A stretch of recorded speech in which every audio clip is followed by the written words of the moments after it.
So after many, many deals I have done for myself, when you buy rental property, there is two type of property you can buy. You can buy something already nice that's listed on MLS, which we all know today, if you buy anything MLS, right, you're going to have to bid against everybody else. You're going to pay 100 grand over asking price easy everywhere across the United States. Or you buy an off-market home that's not listed and you buy it as a fixer.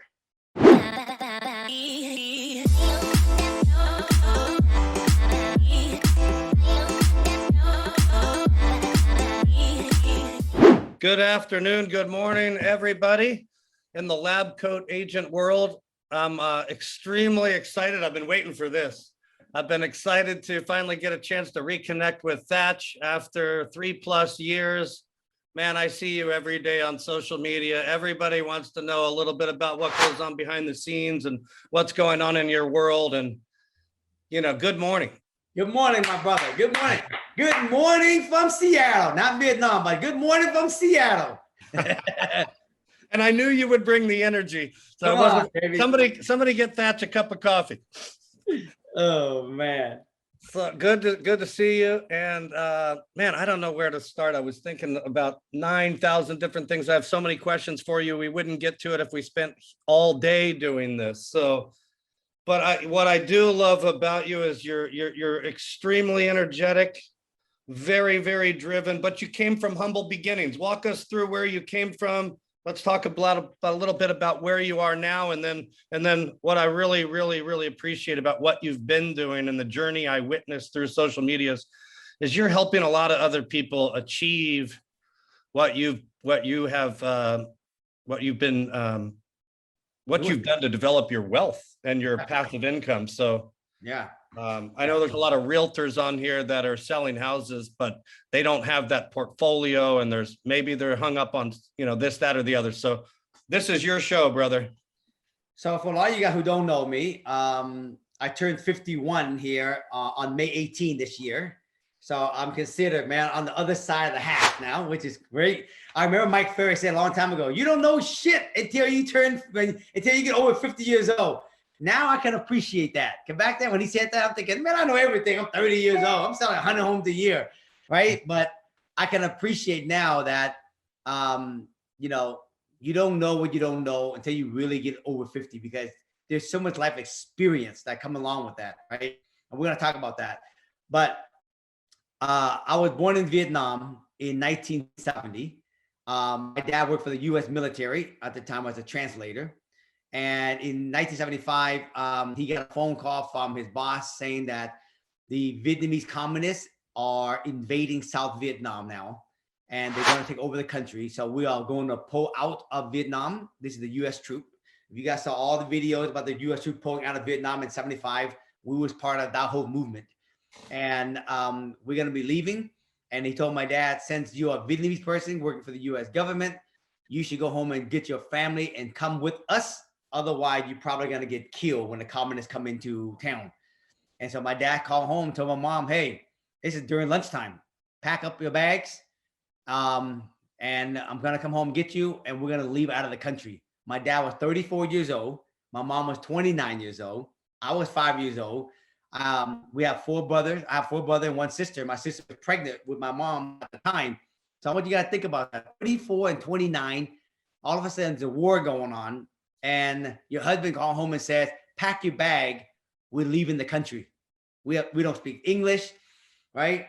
We get into this Jeep. My dad come home, pick us up. We go by, try to pick up my aunt, my grandma, everybody trying to take him with us. And what's crazy, nobody was home. That's to show us destiny, folks, destiny. We got to the airport and we missed the last plane.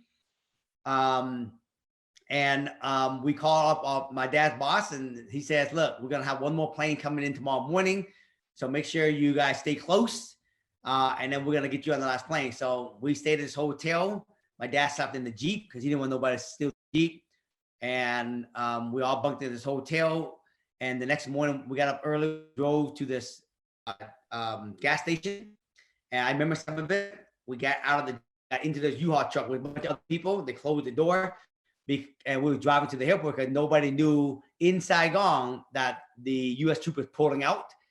And so we got to the airport, and when we got into the airport, it was chaos everywhere. We got on the last plane, and we flew out on the last plane with the boss and all the U.S. troops and everything. And we landed in San Diego. This is why San Diego, you know this, David, that it is one of the biggest place where there's a lot of Vietnamese, because they use Camp Pennington as the U.S. troop. They use that for housing all the refugee. And we stayed there for about a month or so. And then from there, we got shipped up to Washington State, and we stayed at another military barracks up in called Tacoma, Washington. And we stayed there for a couple months. And finally, there was a gentleman that was volunteering there named Charles Zettler, and he decided to sponsor our whole entire family of 8 to go live with him and his mom in this area called Sumner, Washington, which is 45 minutes from the heart of Seattle, which is down south. And I remember just some of the contribution thing that Charles' mom did. Charles' mom was in her 60s, and Charles was in his 40s. And Charles' mom used to drive my dad to work 45 minutes into Seattle, drop him off. She'd drive back home. Then she'd drive back into city at 5 o'clock to pick my dad up and drive back home every day for 7 months, because my dad didn't have no money and didn't have a car until he had a used car 7 months later. He found some money. But that was the contribution. And that's how my beginning started in coming from Vietnam, landing in the US. And we grew up in the area called Valley, and you got to know Rainier Valley, it's the highest zip code now in Seattle for the most diverse people that live in Seattle, 98118. And that's how we started, man. It landed in Seattle. Wow.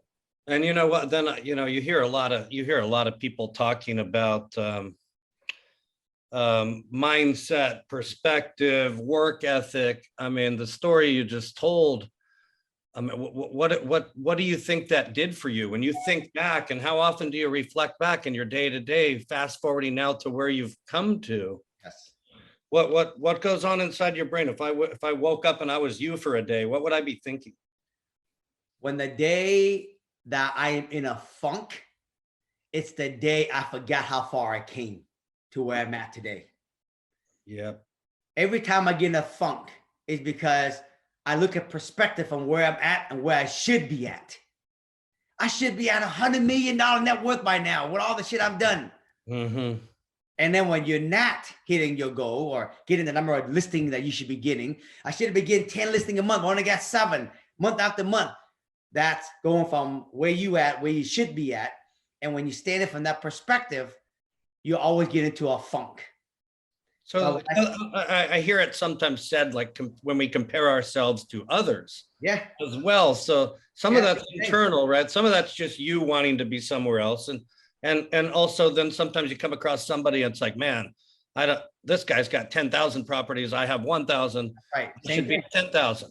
That same thing. But then when you stand from the perspective of where you at and look back, see how far you came, mm-hmm. and they put things in perspective. In other words, saying, man, yeah, that guy might be selling 200 homes a year, but coming from Vietnam where, man, I'm selling 100 homes a year. Man, I should look at that perspective to make me feel good. Because here's the thing you all want to remember. When you feel good, the universe and God, whatever you believe in, is going to continue to keep giving you things that you can feel good about. So when you feel good, you catch green light. When you feel good, you get more opportunity. When you feel good, people are calling and want to sell their home, buy a home. But when you feel shitty, when you feel ungrateful, you always catch red light. Your listing ain't selling. Buyer ain't making decisions fast enough. All that come along with it when you don't feel good. So the key in life, if there's something you're going to take away today, the purpose of us living down here is to feel good as many days as possible. And when you do, all the activity, all your work that you're doing will come easier, more flowing, and more what I call effortlessly. I love it. With ease, right? Baby. Yeah. So now let's talk about where you've come. Yes. You know, and I know there's a couple things that you and I were chatting earlier. People don't realize that you still sell houses, as an example. So let's look at where are you now? And I don't know if you talk about number of units and your passive income, but sometimes I think that's very good for people to know, because when it comes from you, you're not bragging, you're telling the story, and then you're going to tell us how you got there. Right. And then hopefully you'll tell us about some things that you used to do that you stopped doing, that you're doing now, that you just found as a best practice, comparatively speaking. Are you with me? Yep. So here's how I started, guys. When I was 21, I got into real estate, and I was wandering for 3 years, didn't know how to do nothing. Then I met Mike Ferry in 1994. I went to one of their seminars, and I got inspired because the man was saying there's 2 ways you can find business. And I want everyone to listen to this, okay? Because a lot of realtors, they don't hear this. There's 2 ways to find business. One, we call being active. The other one being passive. Passive, we can already know. We sit around waiting for a buyer and a seller to call you, and then you go service it. Active is you mail out to the neighborhood. You might cold call the neighborhood. You might door knock the neighborhood, right? You do something to go out there and find the business versus waiting for the business. My ambition, right? I'm gonna do what it takes, but I had a goal. Here's my goal, my single-minded focus goal. Thach, you froze for a second, so we lost you when you were talking about marketing. Some of it's passive versus active, and you gave a couple of examples, and then you froze. All right, the internet can't keep up with your energy. I guess not, bro. So there's passive. Passive is when you're waiting for someone to come. So waiting for a buyer and a seller to come to you. Just like, you go out to your database, right? You do the monthly email, then you do the quarterly, stuff you mail out to your past customer. But how many of you that actually pick the phone up and call them and check on them? That's the difference. That's being passive. That's being active. Me, right? When I learned about that, I was like, well, that makes sense, right? And so what happened was Mike says, all right, here's what I want you to do. I want you to memorize these 4 or 5 scripts. I memorize these 10 different objections. I want you to go out there, actively go out there and find sellers who want to sell their home. When I was 21 years old, when I met Mike Ferry, I didn't have a database. I didn't have people who want to buy. So I was 21 years old. I was the youngest agent ever hired in Washington State. And so I was like, okay. Mike said, go out there and door knock and ask people to sell their home. And I was like, no problem. I decided to door knock 100 doors a day. I made 100 flyers. And I said to myself, I got nothing else better to do. I'm going to knock on 100 doors a day, and I'm going to use a script on them. And I got dropped off because I didn't want to cheat. I told my wife to drop me off and to take off, come back and pick me up when I call you. So she dropped me off literally at 8:45, and I knocked on the first door at 9 o'clock. And I made a commitment to knock on 100 doors. If they're home, I talk to them. If they're not home, I'll leave a flyer. So as long as I gave rid of 100 of a flyer, I know I did 100 doors. And I used to say the script. Hi, my name is Thach from John Lusker Real Estate. We just sold a home down the street, my company. And we know when one sell home, usually 2 more sell again. And we just wanted to know, sir, have you had any thoughts on when you might consider selling your house? And I go through the script one after another, one after another. Of course, the first year, it was pretty much just lots of doors slamming on my face. But I still did 10 deals in my first year with Mike Ferry. And I was like, great. Second year, I did it again. I door knocked, you guys, 100 doors a day, 5 days a week, okay? 5 hours a day for 10 years straight. Did not break a habit. Monday through Friday, did it every day for 10 years. Every day, in the rain, the snow, you name it. I did it every day. And I made a commitment to do it every day, year, and just keep getting better. So the second year, I did 20 deals. And then the third year, I did 30 deals. And then 40 deals, 40, 50 deals, 60 deals. I was doing it every day. And I got to a point where I was doing 15 to 20 listings a month from door knocking. But at the same time, as I was getting those people into my database, I would mail to them, but I would call them every quarter and ask them, how you doing? Is there anything I can help you with? And I did that. I was door knocking the new people, and I was calling the past customer as a business. I did that 5 days a week, 100 doors a day, every day. And that's how I grew my business, 15, 20 listing, not sale, listing a month. And my team was me, my wife, and one assistant. One thing I love about what you said, and it was really early on in that piece of the conversation, and I referred to it as burn the boats. You knew something about your brain and what could happen to you to make you not want to door knock. So you got dropped off and abandoned. That's right. So you had no choice, really. Right. And my number one goal, you guys, what kept me motivated then, and it's still keeping motivated today to keep doing it. Today, I'm actually retired. I'm going to talk about it in a minute. I don't even have to work. Now, my average price, I work in this area in Seattle. It's not the high-end price. Well, I live in a high-end neighborhood today, but I don't work in a high-end neighborhood. The average listing where the neighborhood was $79,000 to $90,000 price point. Today, that same neighborhood is 600 to 700,000 when the high-end home at 2 million, 3 million. 70, 80, 90,000, maybe 100 grand max in that neighborhood. And I don't knock those neighborhoods. I still work that same neighborhood today. But what motivates me every day to door knock when I got bit by a dog, chased down by a dog, got cursed out by people saying, go learn how to speak English before you come knocking on my door. I didn't ask you to knock on your door. What kept me going was this. I wanted to retire my mom and dad. That's the big why. That was my why, you guys. My dad was making 45 grand a year. My mom was making $25,000 a year as a factory worker. And my number one goal every day without door knocking was to retire my mom and dad. I will actually get bit by a dog just so I can help my mom and dad. I will climb a mountain to help my mom and dad retire. I will swim across the river to help my mom and dad retire. So door knocking, people telling me to fuck off, go learn how to speak English, that wasn't shit. Yep, that's right. Big motivator. So you door knock, you sell real estate, you sell houses like a lot of people on today's call. At what point did you make a transition and start buying property? That's right. And let's talk.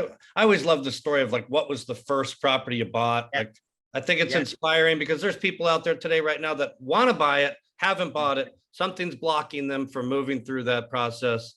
Share your first investment. So remember, I was 21 years old when I started selling real estate. And when I was 21, I started. At 24, I met Mike Ferry. Okay. And then about at age of 26, a year later, I switched from this company called Windermere and I went to work for John F. Scott and this mentor of mine till today. His name is Saul. And he said to me, David, hey, you can be rich selling real estate, but you only can be wealthy when you own real estate. He said, rich is when you trade your time to go make money. And you can make millions of dollars, trade your time in. The problem is that you're always on a treadmill and you got to keep running to pay the bills. The more money you make, the bigger the house. The more money you make, the more debt you get, the more expense you get. And you got to keep running on that treadmill. Otherwise, you can't pay the bill. You want to get to a point that's where you are in wealth. Wealth is when you have plenty of money, where you make money when you're sleeping and you don't have to trade your time in for that. And that is where you want to get to that. Don't make your money selling real estate, but be smart. Take the money off the table and buy real estate. And then when you have enough of these and you more than your earned income, you're out of the rat race. Set yourself up, my friend. You're 24 years old. Because when you start having kids, when you get older down the road, you're going to wish you had enough passive income because at 45, 50 years old, you're not going to have the same energy and the same ambition to keep wanting to work to make $1 million a year. You wish you had $1 million in passive income so you can still keep the lifestyle going. So invest early and then get them paid out early. And so it registered with me. My wife really was like gung-ho. And so when I was selling real estate, I'm going to call that guy today, by the way, and tell him your energy is just fine. Yeah. He's still my mentor today, right? Yeah. And so at that time, I wasn't making a lot of money yet. I was still making about probably $150,000 a year. But I bought my first, I was living in my mom and dad's house. I bought my first house in 1997, $105,000. I said I was going to live in the house. I put 5% down, which is $5,000. And then after it closed, I decided to rent it versus living in it. And I rented. And today I had 3 renters in that house, that same house I bought in 1997, $5,000 down. You guys, I bought this 105, right? 107. Today the house is paid off. I get $3,000 a month in rent from that house, and it's worth $750,000. I made $650,000 in equity off of $5,000, and it's been 21 years since I owned that property. I want to have all you realtors think about this, okay? 21 years now. Some of you guys have probably sold home at least 20 years. How many of you know realtor that actually could actually save $650,000 in cash in 20 years selling real estate? Very few. And I know a lot of top agents. So the almost none.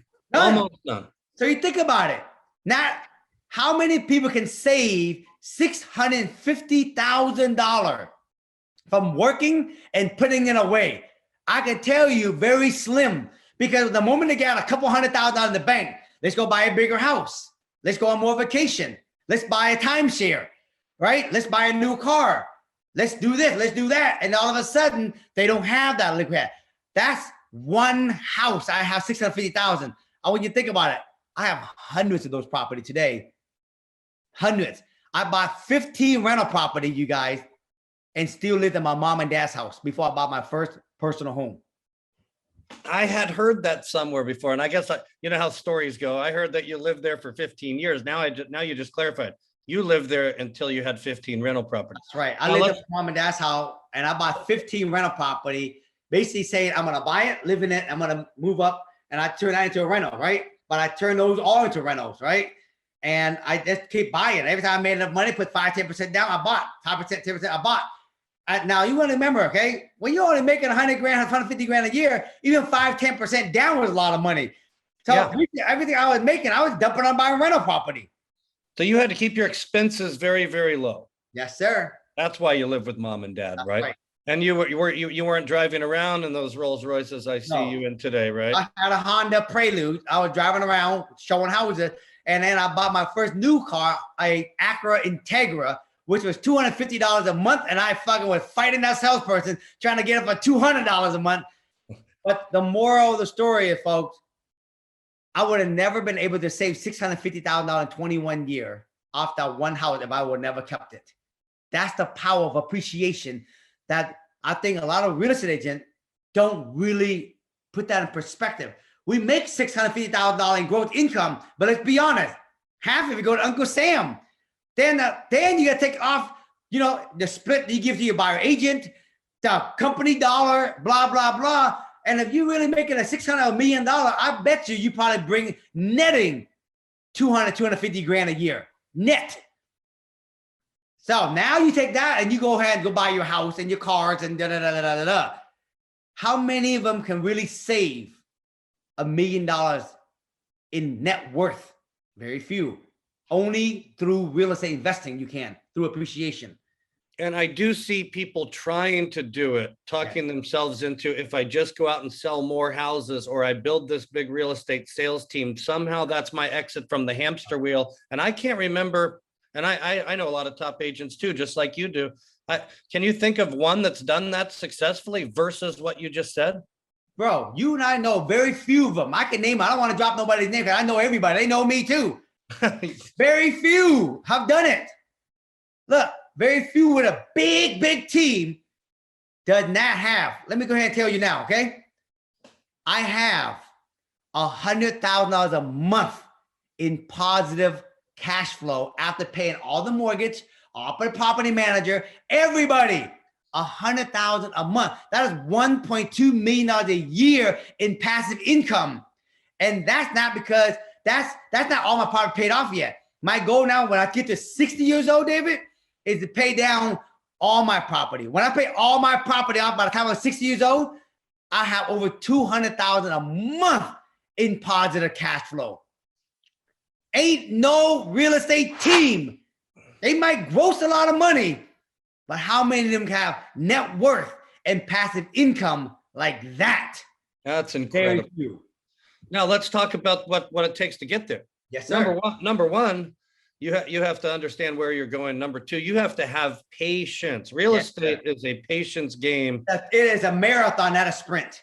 Yeah, and I think maybe even I stole this from you on one of your posts or something, but somebody recently posted something which says it all, is don't wait to buy real estate and wait.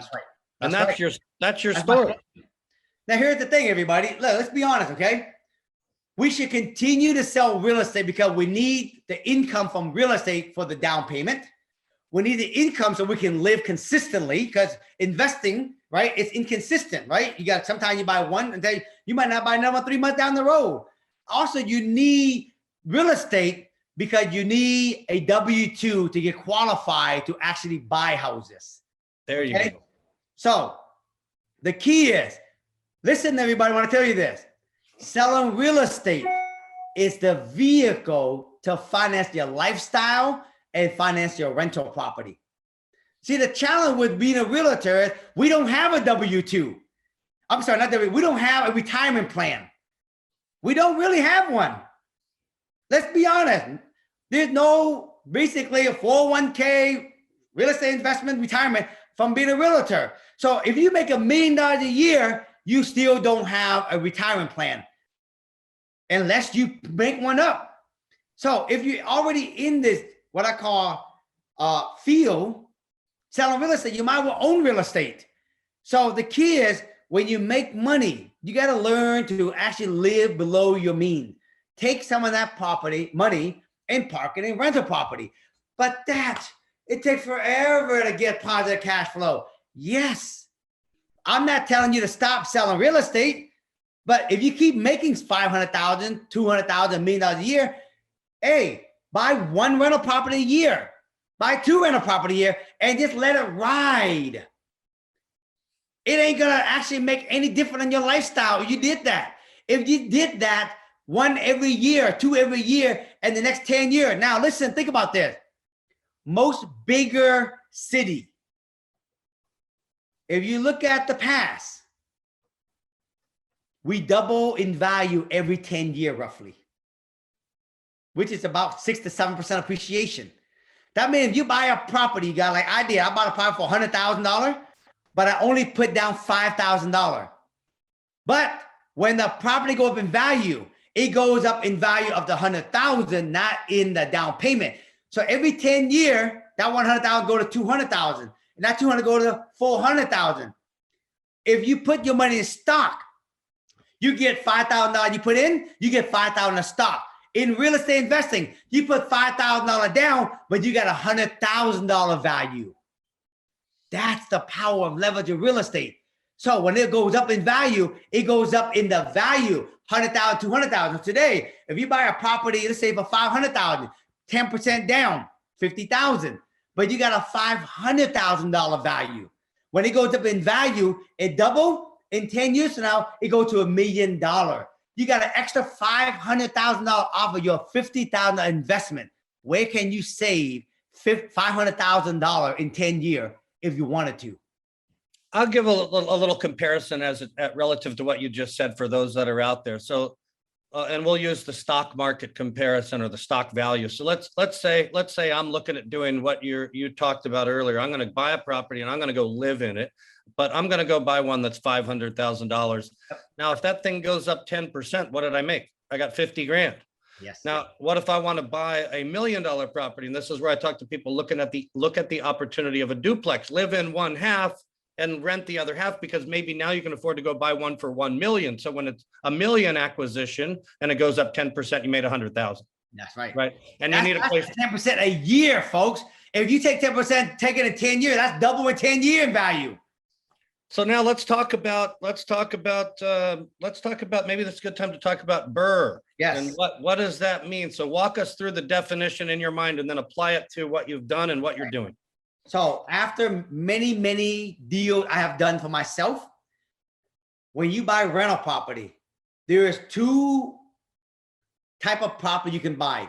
You can buy something already nice that's listed on MLS, which we all know today, if you buy anything MLS, right, you're going to have to bid against everybody else. You're going to pay 100 grand over asking price easy everywhere across the United States.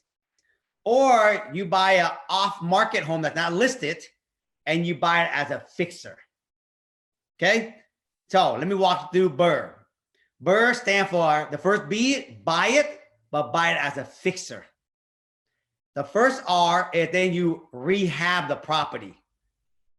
The second R is after you rehab it, you rent it. The next R, after you get it rented, then you typically when people buy fixer upper, a traditional lender can't finance those because they had too much work order. So a lot of them use a hard money lending, right? Or a what's that program called that I forgot about rehabbing houses? 203K. 203K loan, Yep. yeah. What happened is you go use that to buy the fixture. Once you rehab the property, now the property's in good condition. Now you can go refinance it into traditional 30-year lending. And after you do that, if you have enough equity in this property, when you refi it, you can get your initial down payment of your 10%, 20% down. When you originally did it, you can get your initial down payment back into your pocket, and then you can repeat the process over again and do it again. So this is what I teach a lot of my people on how to buy rental. Like today, I only buy rental as a fixer. Then I do the BRRRR model. I buy as a rental, a fixer, I rehab it, I rent it, and then I have to refi it, and I get my money back out, and then I repeat the process. If I can do a BRRRR every 4 months, that means I can do 3 rental property with the exact same down payment in 1 year. And that's how you can leverage and get more rental property with less money out of your pocket. You can't do that on a nice house because you don't build equity. The moment you buy a nice house, there's no equity in it. You're just putting your down payment and you parking it in this house. But when you get done with a rehab, that probably could be worth 10%, 20%, 30% in equity. The more equity you have, the more you get, the more your down payment you get back. For me, I like to buy property by the time I buy the property and I rehab it. And when it's all done, it should be 70% of the appraised value or market value at that time. So let's use easy calculation number. Let's say a property is worth 500,000 all done. When I look for property, I look for a property that's really beat up. Where I buy the property and I rehab it, I'm all in at 70% of the $500,000 market value. That means that's $350. So when I go look at property, I want to be all in and rehab it all in for $350. So I have a 30% margin on this deal. And that's how you get 30% margin. Perfect. So you just help people with a lot of things. You try to, you explain to them what the product should look like. You just gave them the math, and then you gave the strategy. And just to be clear, which I think you were vividly clear, you're not, this is not a flipper model. This is a buy and hold. This is buy and hold. This is fix and hold versus fix and flip. Now I'll tell you this. Here's some benefit that if you take advantage of it. I did a video on Instagram the other day. You got to follow me on Instagram. Go follow me on Instagram. It's my name, Thach Nguyen. I did a video. I said, here's the benefit owning rental property. 1, we all know this. We as self-employed pay a lot of taxes. If you make more than $500,000, you're going to be paying over 40 to 45% on taxes. If you live in California, you might as well say you pay over 50% period on your taxes. So when you own rental property, you have write-off. Number 2, you have appreciation. Every 10 year double. Every 10 year double. 3, you have positive cash flow. The longer you own the property, the more cash flow you have. And the faster you get paid off, the more cash flow you have. Okay. And then folks, you have a retirement plan where one day you can get off the treadmill and you can work when you want to work, who you want to work with, where you want to work at. That is the beautiful part about owning rental property, folks, that nobody take advantage of. If you don't own this, if you sell real estate only, this is what Warren Buffett says. If you don't find a way to make money when you're asleep, you're going to work until you die. Wow. That is so true.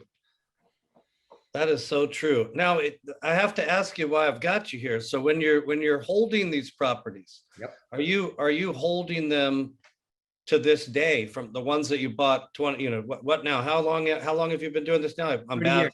30 years. 30 years. And you still have those original properties? Yes, I have a lot of them. However, when I find better one that I feel that can replace the okay one. So if this is the latter, these are the best of the best. These are the worst, but they're still good in most people's eye. If I find something real good, I will 1031 the worst one into the new one that I get. That makes Okay, sense? so could you walk us through how do they show up on that list? What's the criteria that you're looking at? Yep.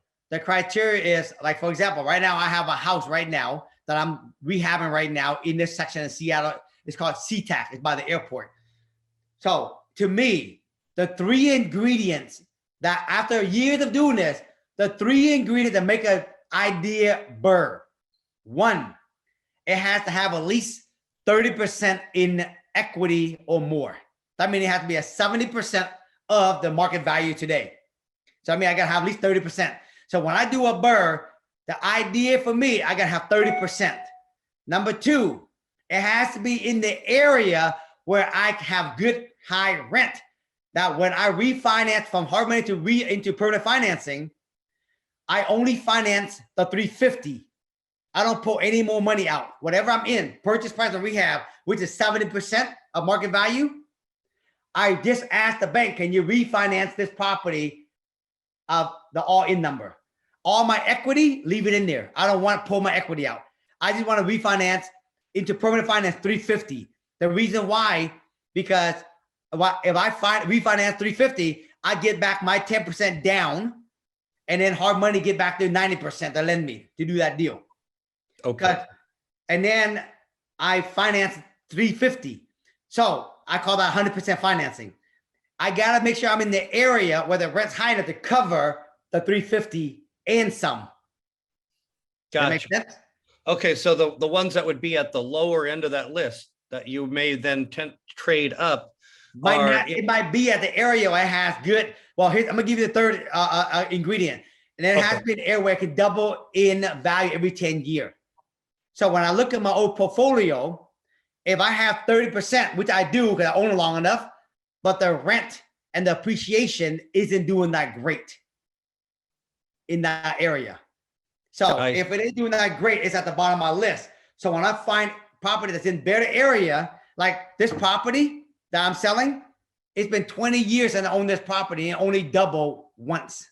Yeah, and you know what's interesting when you look around into an area, and I've heard this from people, is if I'm buying in an area that's, let's say, 25% not yet gentrified. Yes. Then maybe I run the risk of not seeing that appreciation in my lifetime. That's right. Now, on the other hand, if I go into an area where it's about 80% already gentrified, well, at least going that way.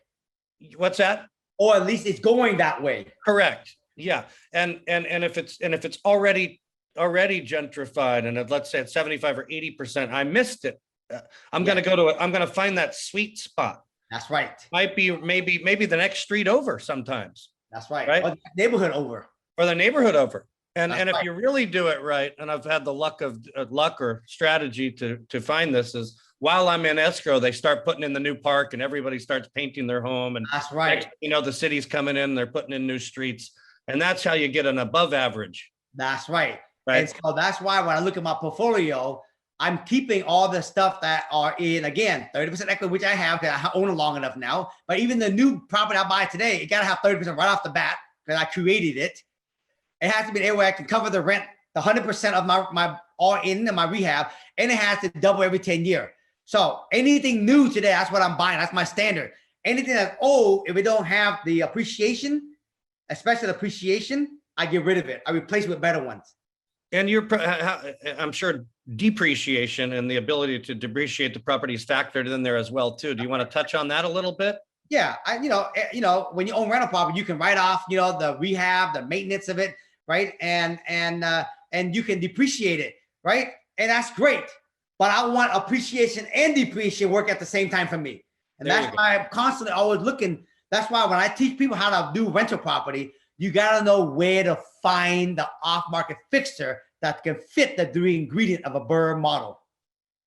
And how much emphasis do you put on what I refer to as like an economic engine that's creating upward pressure to create that appreciation, and now maybe that is becoming because of all those factors, now it would meet the criteria of when people say location, right? It's gentrifying, it's becoming better, but there's also there's also things in the area that are stable. Maybe it's a college, maybe it's a hospital. In our case here, it may be the Pacific Ocean. That's a pretty good one.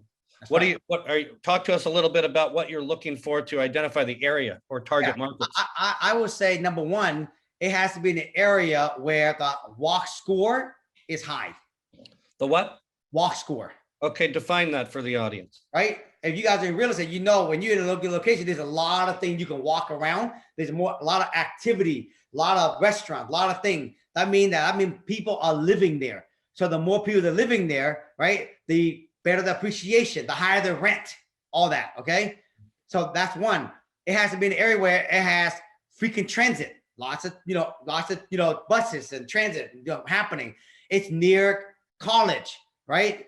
It's near good school district, right? So the key when you find those areas, and it has a decent growth in the last 5-10 years in those areas.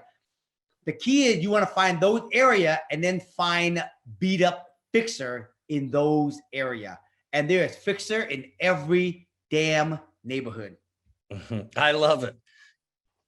I know some investors here in LA that will look for, when is that new green line going to come in, or that red line and that mass transit that's going to now end up in that neighborhood to create opportunity for people that live there to go to places for work, and they invest there ahead of schedule. So, like for example, Newport Beach is not an ideal location to buy because it's already been, developed out, and you starting at a fixer, if you could find one at a super high price, then the risk of doing a fixer upper in that area is slim.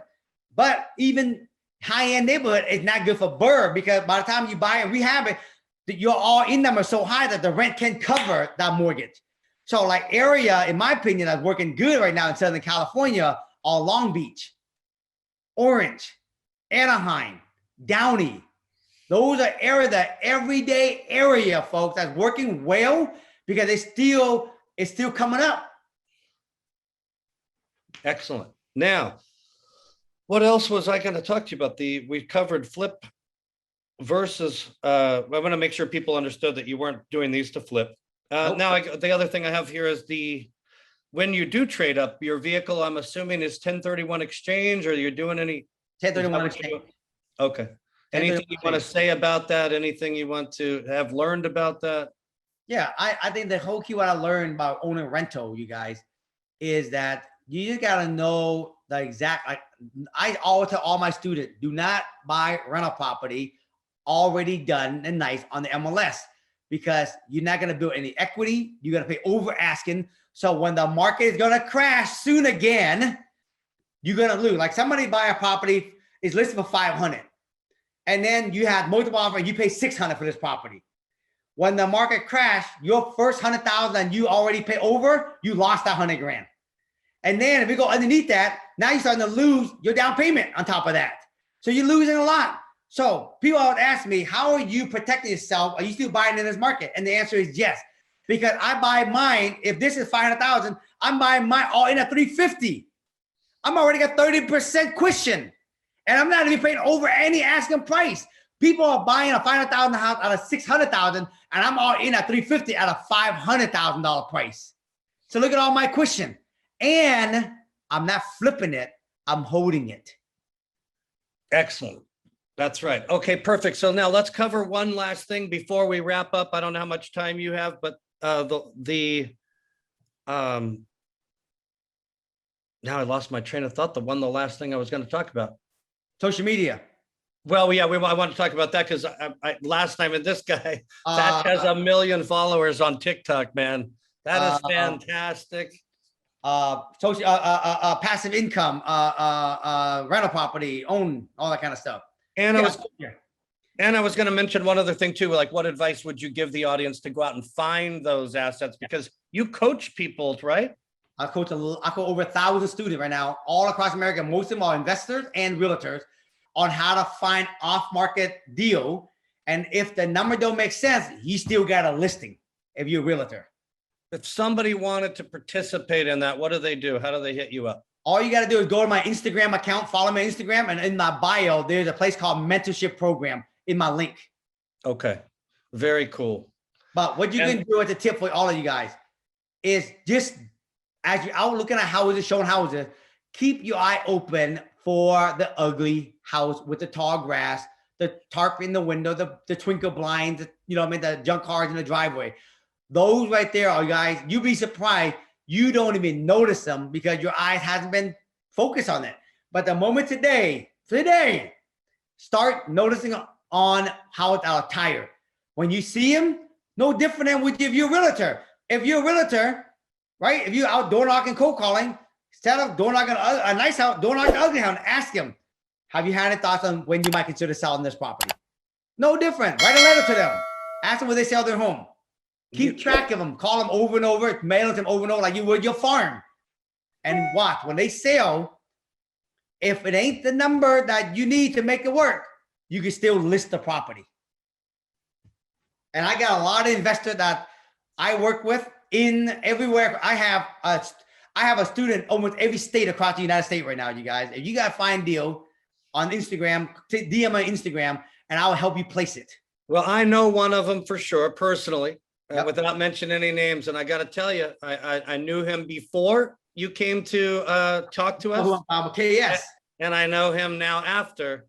And I think he's on his 8th, I would consider pretty big project, quite frankly. Yes. And I was very, very proud to see that. And thank you for And that. it took probably 10 plus year to keep speaking this stuff into that person you and I know about owning a rental property. Wow. So, folks, remember this: who you hang out, who you become. Don't stop hanging out with realtor, but start opening up your mind and opening your network. Start hanging around people that actually speak about owning rental. If you don't know nobody, follow me on Instagram, because I speak about it every day, 3 times a day on post. You are absolutely incredible, Thach. I thank you for bringing your passion this morning, your energy, your wisdom. Everybody should be following you. Everybody should be interested in your program. Anything you'd like to say in closing? If you don't find a way to make money when you're asleep, you're going to work until you die. Very well said. Thank you so much for your time. I know it's valuable. We all appreciate you. Have an awesome day, you guys. Peace out. Peace.